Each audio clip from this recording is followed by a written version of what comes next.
So Rogers hometown hockey's Tara Slone joins us now on video chat from Cowtown. Good morning, Tara. How you doing? Oh, where are you? I hate to break it to everybody out west, but I live in Toronto now. Ooh. Sorry. Oh. It's almost, so it's afternoon out there. It's not, I know you're past your morning coffee, I guess. Hey, Tara, it's the first time, by the way. Pleased to virtually meet you. You and I have a ton of mutual friends. But let me just ask you this. Yeah, how is pandemic life for you living? I see everybody in Toronto's at home and hasn't left for 8 months. What's your life like? Well, I guess I'll preface the whole thing by saying that I feel very fortunate to have a job that I've been able to do from home. So we've been relatively protected and safe. My daughter's 11. She's at school. So she's able to do that. Of course, we're all kind of waiting for the other shoe to drop, but hoping that everything goes fine. It's been hard. I think we're all suffering from pandemic fatigue, and nobody really would have predicted that it would be going on this long. But for me, I'm fortunate. Rogers hometown hockey was cut short by a few stops this season, but I was lucky enough to jump into this new show, Top of Her Game, and hopefully planning another season of hometown hockey to come. So still working and still moving forward. By the way, we're going to talk about Top of Her Game, kind of your passion right now, if I may. But somebody was saying last week about how they'd worked in the Canadian Football League and it was their chance to see all this beautiful country.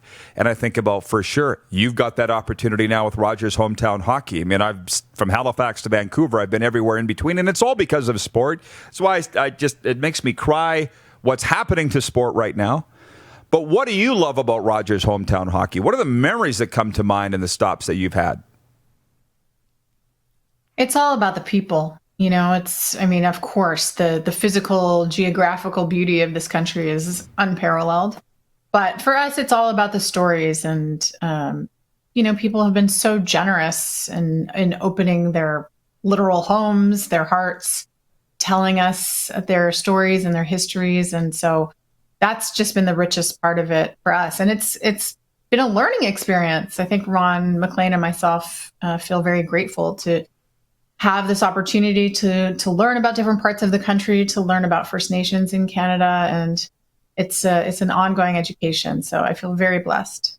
Do you feel like there's a theme everywhere you go that the people want to tell you this one thing about their community? What's the one underlying theme about people that they want to tell you? Well, I think, what tends to emerge is just how supportive people are. Of course, everybody wants us to know about who the emerging stars are, and who's come out of there. If we're in Connor McDavid's hometown or Steven Stamkos or whatever, people want us to know that. But I think it's more about the unsung heroes and the community leaders. It's the Zamboni driver who's been there for 40 years, or the people who fundraise to help build an arena back up after a fire. I think people feel so supported by one another, and they want us to know. And I feel really grateful that they trust us to tell the stories to the rest of the country. Sure. Well, I wrote a 50-year history book on the SJHL, and in Weyburn at the book signing, the guys were like, this guy has sang every anthem for the Weyburn Red Wings since 1968. Every anthem. And I'm like, wow. And every community has a story, right? And most communities have multiple stories. Robin in Prince Albert says, what was the smallest community you visited during the tour? The smallest community, oh gosh, I think I'm going to get this wrong. Wolfville was one of them for sure. Wolfville, Nova Scotia, during the school year, I guess, has a population of about 5,000 or 6,000, but it goes down when the students go away. Haliburton, Ontario itself is also similarly small, but I feel like there was one this past season that I might be missing. But I think those are up there in terms of how small it's been. Well, there's not really a wrong answer. I mean, for what they're all small. Swift Current isn't exactly Manhattan. which I know how excited they were when you guys were out there. But let's talk about top of her game, if you don't mind. And boy, is it topical right now. But just explain to folks what you're doing with top of her game. Well, my joke now is it took a pandemic to create a show that focuses on women in sport, but it is actually the truth. I will say that on Rogers Hometown Hockey, Ron and I have made it very much a point of what we do to be representative of all Canadians. And we know that, yes, we feature an NHL matchup, and it's very easy to tell those stories, but we do make sure that we include stories of all Canadians who play, and that includes women and people of color and all different abilities. But for me, as a woman and as a very vocal feminist, you would say that that's a particular passion of mine. And there was a group at Sportsnet that was noticing the relative absence of any discussion of women's sports, even as all sports were on pause at the beginning of the pandemic. And we thought, well, listen, there's no live sports on. There's room for content creation, as we say in the business. Let's do something. Now is the time to make this happen. And so we thought, well, what could it be? Let's just create sort of a flagship show that is an interview show about various women in the sporting world. And so it's been from journalists and kind of builders in the business to athletes to up-and-comers. I interviewed a 10-year-old skateboarder. We have a 9-year-old WNBA basketball reporter on this coming week's show. So, we're trying to take kind of a broad swath, not just Canadians. We've talked to a lot of Americans, and we hope to sort of go beyond there. But it's just, these stories they're there. They just don't get the airtime. And I think we're at a point where we're realizing that there are a lot of female sports fans or sports fans in general who want to learn about this stuff. The appetite is there, but we just have to be intentional about getting it on the air. So that's what we're doing. I got to ask you this question that Sean Fitzgerald of The Athletic wrote last week. Maybe you saw his column, why are there not more females in sports broadcasting? You saw it? Obviously, yeah. For you to get to the position you're in, a lot of people would look at it and say, she made it. What was your take on that article for those that haven't made it?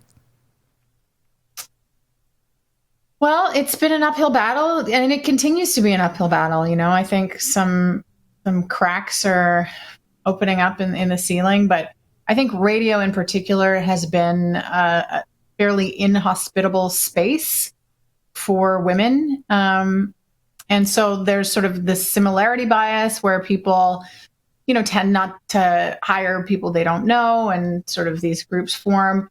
And I think there's a resistance. People like familiarity. So there's a resistance sometimes in an audience to hearing what they're not familiar with hearing. But again, we're at the point where, okay, we understand, yes, maybe sports radio has been geared more towards a male demographic, but isn't it a good time to start building? Isn't it a good time to start catering to the 50% out there who actually might be looking for something different?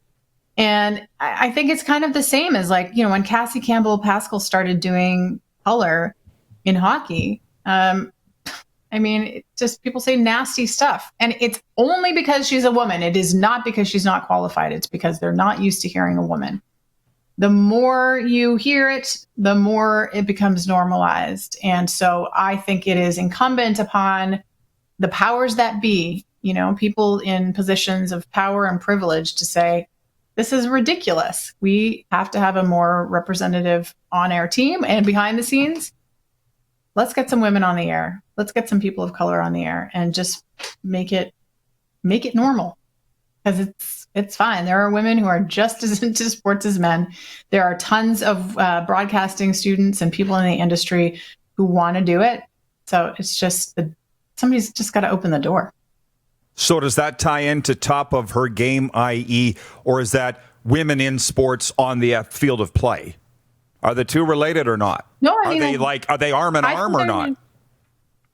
I think they're arm in arm. Absolutely. It's been the same struggle. I think I feel a kinship marching along with my sisters in the PWHPA who are striving for equal pay in the world of hockey or women in soccer, whatever.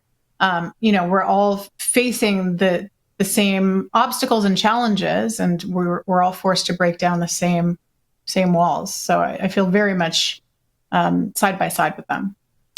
Just from our viewers, Pat says, what's the newest song you have to learn to play? Mandy in Edmonton says, I love your music. Gary in Winnipeg says, great intro show with WWE theme. Kent says, hey, Rod, I met Tara at Hometown Hockey in Okotoks. She was awesome and made us all feel special. Keep up the good work. I do know that music is a really big part of what you're doing now, too. So what should people know about that? Well, I wish I did more of it. I think for people who know my career trajectory, the first part of my career was in music. I had a band called Joy Drop for quite some time. I was a contestant on a reality show called Rockstar in Excess. And it was really through that I made the transition into TV. So music is my first love. I'm looking at my guitar over there. It's sadly not been touched in a couple of months. So I'm a little out of practice, and I miss getting together with my band mates and friends and just doing music. But yeah, I'm learning a song on the piano right now. I mean, it's always going to be a part of my life, but I'm not sure there'll be anything new out there anytime soon. Well, I've been following your career for a long time, and you kind of, not like you've exploded on the scene, but I know that you've worked a lot of years to be an overnight success. Isn't that how it goes? Right? It is how it goes. Yeah. Yeah, it's how it goes. Tara Slone joining us. And I appreciate the time. Thank you for making some time for us today. And your partner, Ron McLean, we've had on a few times. I always appreciate you guys making time for us out there in the big smoke. And continued success. Stay safe. And we'll never go back to normal, but here's hoping we can get back to wonderful hometown hockey soon. Thank you. I really appreciate you having me on. All right. Thanks, Tara. Tara Slone joining us from Toronto. A lot of great comments coming in there. You're watching Rod Pedersen On Demand.